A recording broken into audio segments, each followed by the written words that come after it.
And good afternoon. It is Monday, April the 19th. This is Last Week Today. My name is Chuck Black. I'm with Al Calder, and we are providing highlights of the stories that appeared over the last week on our Freedom Forum News website. And Al, your cell phone doesn't work either. So, what do you think is the most important story this week? No, my cell phone's just a piece of garbage. Then, but my that aside, though, the most important story in my finding is the police involvement in it as well, and how the COVID restrictions were reversed because of some police and expert pushback. Yeah, that's fair. I note that on Thursday, or maybe it was Friday, Premier Rob Ford in Ontario announced a whole bunch of new lockdown restrictions. Near as I can tell, we weren't allowed to go outside. There were new restrictions placed upon businesses, new restrictions placed on how often and how many people can gather together indoors and outdoors. Mhm. And there were new police powers granted by the premier to the various police departments. In essence, they were allowed to stop anyone for any reason and ask them if they were doing legitimate business outdoors. Kind of like the Nazis saying, papers, please. But Chuck, you took the papers piece right out of my mouth. Yeah. What happened is that over the next day or so, Premier Ford walked back many, but not all of Mhm. the COVID-19 measures announced by his office. And we have two follow-on stories to that. Mhm. Uh, and the first one there is my personal favorite story. This happened the day after the restrictions were announced. This is something that I call the cop came in from the cold. I had spent the Thursday night at a place called Huff Boxing Gym in Mississauga, which has remained open since Wednesday in spite of the lockdowns and in spite of police and bylaw effort to the contrary. And they've mostly been staying open because the owners and a bunch of their friends have locked themselves into the gym and refused to leave. So I came there on Thursday night. I did a couple of streeters from the gym, and I was there to support them because I believe businesses should stay open. And I was there to report on what happened. We all expect the police would knock down the doors at 2 o'clock in the But morning we say we, and you arrest weren't everybody. alone though, right, Chuck? You weren't alone though there, I correct? wasn't alone. The owners were there, Yeah. and a group of maybe 10, 15 other people were there as well. Mhm. And it was actually pretty sociable group. A number of people that we both know were there. Mhm. Ed was there. He does camera work for Kevin J. Johnson. Impenetrable was there. He does a lot of his own work. Mhm. And then there was a lot of gym rats, a lot of regular customers who work out at the gym. And I think it's also worth noting that Huff Boxing Gym has a variety of contracts with the local regional police department to teach hand-to-hand combat. So the police have a lot of skin in the game, and most of them know a surprising amount about the owners of Huff's Gym. They think of it as maybe their second home. Uh, but on Friday, after spending a night on the floor, about 12 o'clock, Huff's Gym was visited by an on duty Peel Regional Police officer who announced that he didn't like what the government was doing. He supported the gym's effort to remain open. As you can see from this photo, he didn't wear a mask. Mhm. And then he managed to offend a local member of the legacy media, Global News to be precise, by offering to hug people and pose for photos.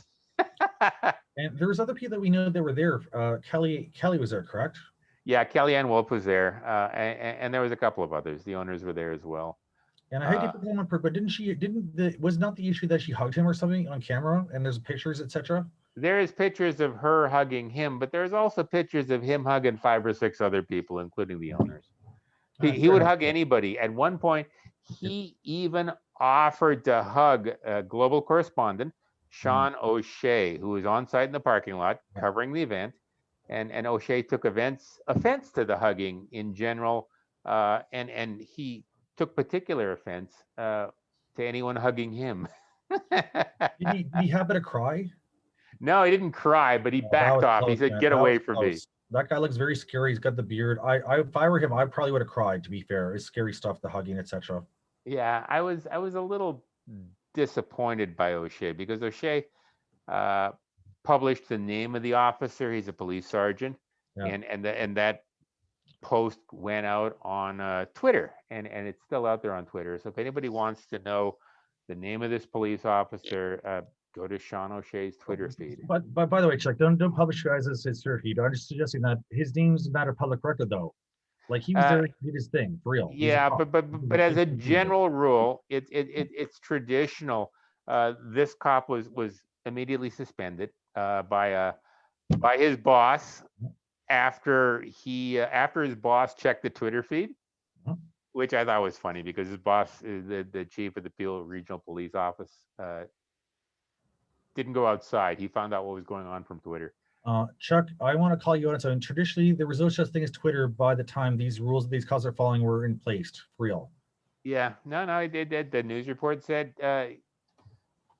the police chief found out what was going on through Twitter, and then he suspended the officer. The officer is suspended with pay, but he is going up before a disciplinary committee at some point. So then what happened then? Did the story get out? Did anyone react? Did the cops find out? The story got out, mostly through Global. It got out through a number of alternative media sources. Later in the day, when it started coming in that the new Ontario rules and regulations were so onerous and so outside the scope of the police's traditional constitutional powers,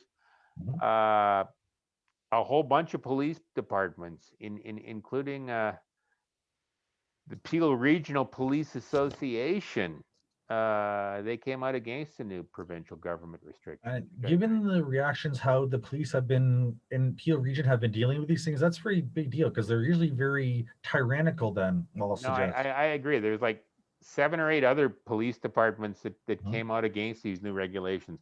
I find it very unusual for the police to actually refuse the rules and increased powers. I find that particularly odd. As a matter of fact, we wrote about that the next day. This is a gentleman I came across a couple of months back. I haven't really posted any of his content, but he's a gentleman named Ian Runsell. He is a Canadian criminal defense and firearms attorney, and he said that the new restrictions on the stay-at-home orders, the modifications, the changes that are supposed to make it more palatable to police departments don't really make all that much difference. Now, at least the police need a reason to suspect, but traditionally, a reason to suspect has only been a police officer saying, "I suspect," and no logical, sensible reason for it. What are you saying? Having a law degree then, and you go to law school, you find they speak Latin sometimes then, and the laws are based on blah, blah, blah. It doesn't matter how they describe it. They know the plan, and they're, well, reason to suspect, or to suspect to non-suspect is all a bunch of verbiage bullshit, for real. Yeah. The thing is, they know the rules, they know the deal, they know what the job is, they know what they got to do. They said they're not going to do it.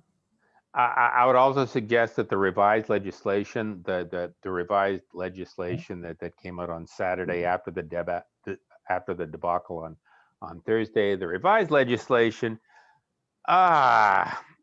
seems to offer no option to refuse to answer questions when asked, or to refuse to answer questions before consulting with a lawyer, or to refuse to answer questions so as not to incriminate yourself. Holy shit! Wasn't this solved 500 years ago? It was, but right, it's been fixed. That's why that's why the stay-at-home order has been fixed. Poor Kings. We need him to tell us how to do it again. I'm no longer getting mouthy about this stuff, but it seems these are. You are getting mouthy, and you're missing the point. The point is that the police still have the option to refuse to believe anything you might say. Then they can arrest you anyway under the process crime of obstruction. So no matter what, they get an arrest, they get a conviction, and it's almost like a mandatory confession provision. So you get arrested no matter what if you're outside, no matter before or after. So this is what this guy thinks, and I tend to agree with him. I think I agree with most of what he says as well. Yeah. I find that moderately frightening. We are not. Oh, I almost forgot the most important part. If you're looking for another lawyer who wants to vent, where is he? I would suggest taking a look at one of my favorite guys, Viva Free. He's a lawyer out of Montreal, and he's been living under a lockdown and a curfew. Here's something: the London Police Services Board, their media release, they said that they have serious concerns regarding the potential adverse impact and constitutionality of the provincial government's expansion of police enforcement powers. Mhm. And they don't like it. Lots of other police departments who came out against it: Toronto Police, Waterloo Regional, Peterborough Police. Steve Williams is a chair of one of the police services boards out here. But right at the bottom, my favorite lawyer, Viva Frei, and he talks about how Canada is essentially a police state under these regulations. That as well. Yeah, we will find out for sure, depending on how the police decide to enforce what's going on. But right now, our livelihoods, our ability to go outdoors, our ability to function within society is heavily dependent upon the local police departments liking us. And that's a fascist police state. I agree with you, Chuck. Then, but how many times has this been impacting me? Who my plan is to go to Toronto and go to Queens Park, Dundas Square, get in the way every week, and no one's really done a thing about it. Yeah. In my experience, that's all I know. Now, to be fair, particularly back in January, they were arresting 4, 5, 6 people every Saturday protest. My friends got tickets that are unenforceable. I get it. I was there. To be fair, we Chuck were there. To be, we're debating the old news for us then. Yeah. But I feel as if they've not come down heavy on us necessarily, though, for real. I would say that they still come down fairly heavy on the organizers. They give them $1,000 tickets every Saturday, and they hand out a half dozen of those tickets. They just don't promote it anymore. If I might interject and agree with you, then I was at a party this weekend that the owner of the party that I was at, or house rather, I was at, got a ticket and had a passionate speech. Then after we were quiet for shushing for half an hour or whatever to make the costs go away, they went away eventually as they said they would, as I assumed they would. Yeah. And then she gave a speech and they're all happy about it. Then nothing happened. Party carries on as hopefully we should. Yeah, the party carried on. People were ticketed. Yeah, well, it hurt, but I get it. But the thing is, like, all the places that people are ticketed at Queen's Park or Dundas Square, they're unenforceable, though. We realize that now, then. I have concerns about that. I note another story we did this week, the April 19th story. Pastor Coates, he is the Calgary minister, Edmonton minister, I guess, somewhere in Alberta. He spent time in jail as a prisoner of conscience because he kept his church open during the pandemic. He was arrested for doing that, for violating the lockdown orders. And he said, you let me out, I'll open the church again. And they kept him in jail for like 35 days. And then they released him. And he specifically asked to keep one charge so he could challenge the constitutional validity of the Alberta lockdown in a court of law. But as of this Friday announcement from his lawyers, he will not be permitted to challenge the constitutional validity of the Alberta lockdown at his trial. And the core of that is that the Alberta government will not be required to produce scientific evidence in support of the decisions made by Dr. Dina Hinshaw as related to her decision to lock down the entire province of Alberta 3 times over the last year.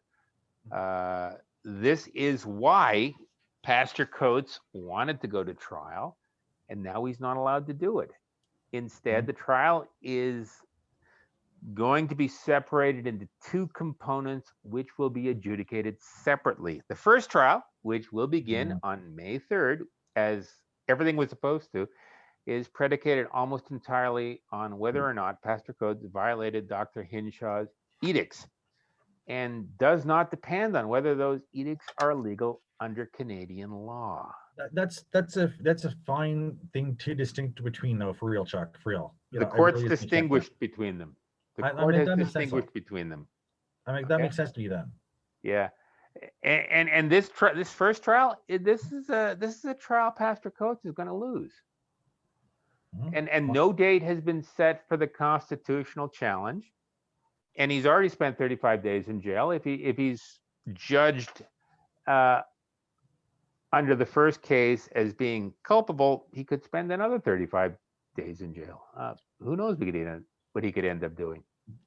Maybe that, but the thing is, if you spend pre-conviction time in jail, that counts for a lot, for real. Yeah, I know, but he spent 35 days in jail. He's already had a $1,500 fine, and he's being tried under a process charge at this point. I agree. That's not the whole thing. Garbage. We agree at that already. Everyone in the goddamn country agrees on that. And Yeah. I find him a bit of a hero for standing up for this shit and spending the time in jail that none of us have done. For real. Yeah. Get on him. Here is the part that confuses me. The trial has been divided up into two components because the Alberta government has admitted to the court that it cannot produce any scientific evidence in support of Dr. Hinshaw's orders in time for the beginning of the trial on May 3rd. And to me, it's pretty bizarro that the evidence originally collected to support decisions made by Alberta mucky mucks, including Dr. Hinshaw, months and even a year ago, and evidently referenced multiple times since then. There's been 3 lockdowns in Alberta. This data must have been referenced multiple times. And why is this data suddenly unavailable for viewing by the court today? In Canada, in particular, based on the constitutional regulations, we require this to be enforceable based on the data, etc., and the provability of this whole thing for the lockdowns. Yes. If But you yet can't we can't produce it, right? if you can't produce the data, this case should be thrown out immediately. Instead, it's divided up into 2 components. I know, I get it, Chuck. I agree with you 100%. It's complicated and stupid then, but just of how the law works. It's just shitty. I don't think it's a good court case. It does not show justice being done. The law's not about justice, Chuck. It's about the law. I know, but law, in order to be effective, must not just be done. It must be seen to be done. Perceived to be done. I agree with that. In this case, it is not seen to be done. No. Anyway, I feel very strongly about this. I don't think it's a good idea for the Canadian government to go down this path. I didn't say disagree to you, Chuck, but no, I agree. Speaking of which, things I don't like: this federal minister who refuses to rule out martial law to fight COVID's 3rd wave. This is something that happened Sunday, I think. Anita and Ann. Did you hear have you listened to this, Chuck? I thought this is a sacrificial lamb here who's begging to be sacrificed in public here. Oh, martial law, don't mind if I do. I'm so happy, blah blah blah. Honestly, that's someone to put up to get their head cut off. This is a junior minister. This is Federal Procurement Minister Anita Anand. The only reason she's important is because she is responsible for distributing vaccine supplies. All right. Is that what she was responsible for? Yeah. I would argue, however, that the Liberal government is a minority government, and it needs at least one other party to remain in power. They brought down a budget today. Yeah, I know. That means Parliament has to vote. Let me see if I can find Jagmeet Singh. See, the reason I bring things up, Chuck, is that we spoke of this earlier on about how the budget went down before the show. We talked about that then. And it's funny you brought up Jagmeet Singh when you're talking to the Liberals Party, but that's cool. I get that. Here we go. Yeah. This is something I haven't had time to post on the website yet, but Singh telling Trudeau, invoke the Emergency Act to stop vaccine catastrophe. Suddenly, it's not a junior sacrificial lamb. It's a man who can make or break the government, demanding martial law. I find that very frightening. I couldn't agree more. Then he's steps away from Trudeau's leadership. Yeah, I still don't think the NDP has enough money to bring down the government and fight a successful election. he can say whatever he wants because of what you said. We all know this will never happen. Like, what's he still doing here? Like, I'm so disappointed in him and the NDP in general. Yep. Right now, he's just supposed to consider invoking the Federal Emergencies Act. Uh, but I don't know. That to me seems a bit threatening. Why do you think that people would consider the NDP as a lapdog of the Liberal Party, Chuck? Well, Or is because that way off base? they'll support the Liberals come hell or high No water. matter This is what, just what they do. Yeah. exactly. That's not exactly they will. That's the problem with them is they'll do whatever they're told. Yep. There are lots of rumors and Mhm. innuendo in the interwebs about government breaking down and premiers resigning over the next 3 or 4 weeks and martial law being evoked. And it frightens me when unfounded rumors and innuendo are supported in publications of record like the National Post. Well, the National Post being what it is, then Chuck, are they the publication of record? Different debate. Well, I couldn't find it in the Globe and Mail. I think the National Post got the story Well, first. to be fair, if it was a National Post, it is national. Then a global is global. So I guess who Yeah. knows what the publication of record is for our nation? Although neither of them are, to be honest. And it's a Canadian Press article. That's that used to be Canada's wire service years and years ago. Now it's legacy and old and decrepit, but it used to have a name. Mm, agree. And this stuff scares me. Mhm. If it Uh, doesn't, you're not paying attention, Chuck. Sure. yeah, this stuff is really Let's get into here, Chuck. I'll go on and on about my own personal habits, but that what are works for me. One thing that I think is important is we put together a list of, we're up to 20 now. I've got a lot of phone calls yesterday, not today. My phone doesn't work today, but I got a lot of phone calls yesterday from people adding data to this list of legitimate organizations currently advocating for the reopening of Ontario.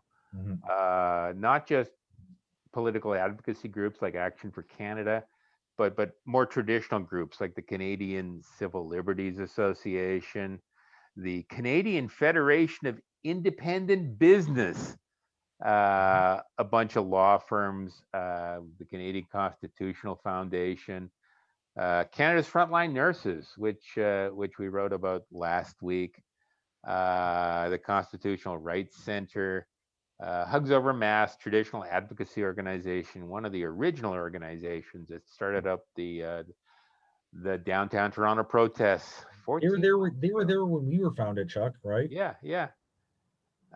Just a lot of Justice Center for Constitutional Freedoms. They're the guys that are trying to defend Pastor Coates.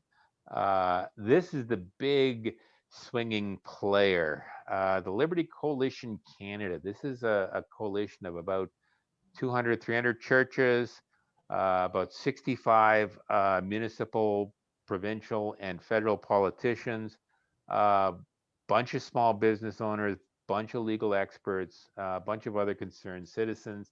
They are currently raising about $500,000 to begin their preliminary fundraising. Holy Uh, shit! For yeah, preliminary foundation, and I don't know any other organization that could raise more than $10,000 at a time. I know which one that can't.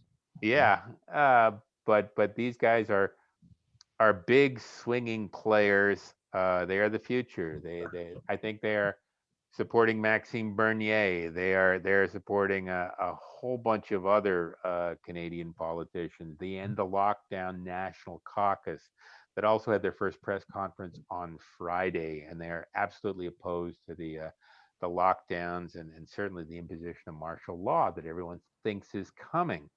And these are also the Liberty Network, Police on Guard for the. I noticed that members of Police on Guard for the working police officers, retired peace officers, they're coming forward now because they're getting more and more concerned as well. Are they the same crowd that spoke at St. Dundas Square, like as over the course of the last 6 months to a year, kind of thing? Yeah, one or two of them have, Yeah. always someone different. Two of them spoke at the nurses' protest last Wednesday. The on Uh, guard for the people then? yeah, pardon me? Yeah. The on guard for the were at the Yeah, can you police on guard explain for that? thee was there, as was two or three pastors. a couple of doctors. It was quite the illustrious group. That's Sunny pretty cool. day out, 200 people easy. Vaccine Choice Canada, the granddaddy of all the protest groups. I think they've been around here the longest. We are all essential. They are affiliated with the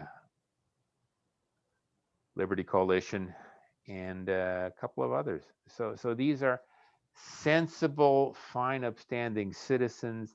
They are not Fringe. They're not crazy fringe people. people. Yeah, Yeah, not a bunch of fringe crazies though. I agree. that to me is an obvious example of the universe is changing. Yeah, the kind of people that if they ran that thing, you could bring home to mom to introduce as a prom date too. You know, like No, I, I, they're I agree respectable. I agree 100%. with that 100%, Chuck. Anyway, that's good. We also did a nice interview with activist Sylvan Henry. He is out of Ottawa. He is just doing what he can, and over time, he's picked up a list of about 25,000 contacts across North America. Mhm. He is building freedom cells across Canada, groups of 10, 15 people who live in the same neighborhood and who want to work together just in case everything goes to hell in a handbasket. If I live in Whitby and I want this to happen, how does that work? Does it work, Chuck? Absolutely. You call Sylvan Henry. His phone number and his email address are included in the show notes here and at the back of the video. And you call him up and you give him your area code, and he will connect you with people in your area code. I'm a member. Ooh, ooh la la. Now, Yeah. Angela Freedom, is that her last name? Where's the name Freedom come from? Who's Angela? Angela is a regular contributor, I guess, at this point. She's contributed 2 or 3 other stories. She wants to be called Angela Freedom. So that's what we're going to call her. Yeah, Maybe Chuck, she's the real owner of this organization. yeah, fair enough. I brought up a reason, Chuck. I mean, she usually troll me then. But Yeah. yeah, I like Angela. It's worth pointing out to her so people can notice who she is. That's all. We're doing the recap, so why not, right? No, I agree. I agree 100%. And then it's not necessarily the least important piece this week, and we've already discussed it. The Canadian Frontline Nurses Mhm. got together in front of the College of Nurses of Ontario Were you there, on Chuck? Wednesday. I was there. I took video and everything. Yeah. Speeches, Uh, what is it like then, Chuck?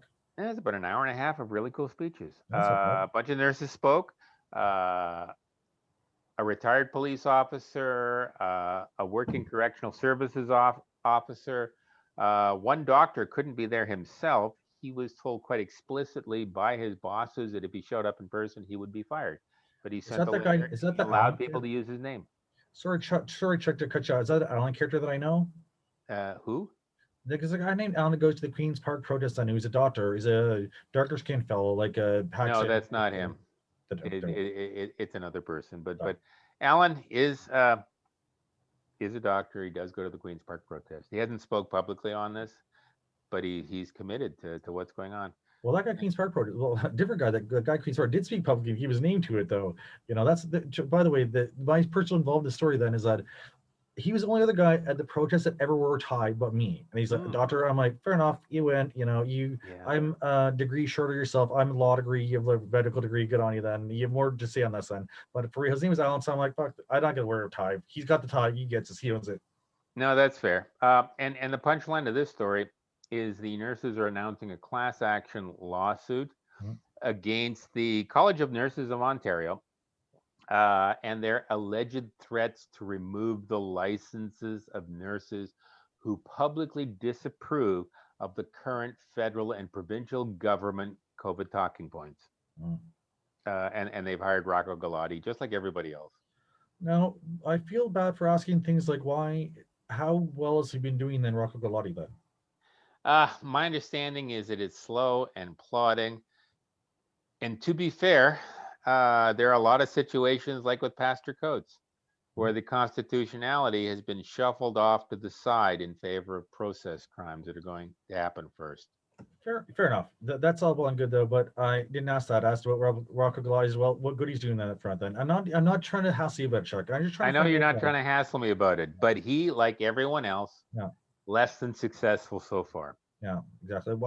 I know the Canadian Charter Foundation then, right? Is Yeah. I like them too. I want them all to win. I just want to know how do we can help them. We can give him the money. Not that much help. I mean, they can give us money. We'll help them more if they give us money. I promise.